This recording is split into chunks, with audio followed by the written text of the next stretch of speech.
Did you know that over the course of long-term relationships, women's sexual desire tends to decline at a higher rate than men's? Why is this? Historically, researchers have blamed menopause and its related symptoms, as well as women feeling less sexually attractive as they age. But a new study in the Journal of Sex Research has identified something else: exhaustion. Most women hit a collision of responsibilities in midlife: caring for children, taking care of parents, managing a household, not to mention the tremendous load that often comes from their careers, which often peak at exactly the same time. Which means that for women and their partners, improving your sex life has to do with doing less, not more. Such as letting go, pulling back, embracing imperfection, encouraging your spouse and children to maybe take accountability of some of their own needs, and engaging in more self-care, whether that means getting rest or eating better, exercising, or just taking a bubble bath or taking a nap. So if you're a woman, go put your feet up. Your partner will thank me later.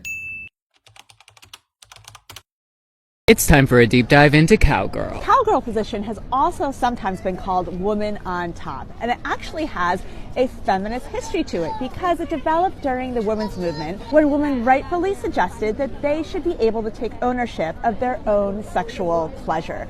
So by being on top, women are able to control the rate of thrusting as well as the angle of their body to their partner. But how does it look? So here are the mechanics of Cowgirl position. First of all, assuming that you are the woman on top and this is your partner, the nice thing about this position is you can control not only the rate of thrusting, but also your angle to your partner's body. So let's say that you are angled forward, that is going to increase the friction between your clit and the person's body, which is going to lead to more pleasure.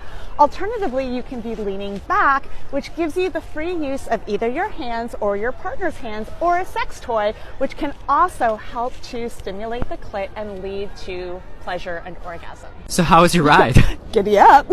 Schedule your sex. I always hear that sex needs to be spontaneous, but that's just not true. Sex should also be intentional and maintained. And eroticism isn't zapped by planning out your sex. Eroticism is buoyed by intention, love, connection. And you can do that on a calendar. Think about the other things that you put on your calendar. Vacations, date nights. Planning sex is no different because it builds the anticipation towards something that you're excited to enjoy. And keep in mind, it doesn't mean that you're assigning somebody homework. It's about creating a space and allowing something to unfold that both of you are just showing you want to prioritize. So, plan sex. Does your relationship have these 3 green flags? Green flag number 1 is that your partner respects your boundaries. Let's pretend your partner invites you out on a Thursday night. You explain you're not available because you have a regular girls' night on Thursdays. A green flag is they say, "Oh, cool, okay, how about another night?" A red flag is that they nag you and push you and try to guilt trip you into canceling your plan so you can hang out with them. That behavior is controlling and low-key manipulative. Green flag number 2, your partner makes plans to see you and actually follows through. Intimacy is built on actions, not words, and on people spending time together physically. If it feels like in your relationship you're constantly stuck in that talking phase, where your partner is always canceling plans or is just otherwise non-committal, they aren't your person. Green flag number 3 is that your partner expresses genuine curiosity about you.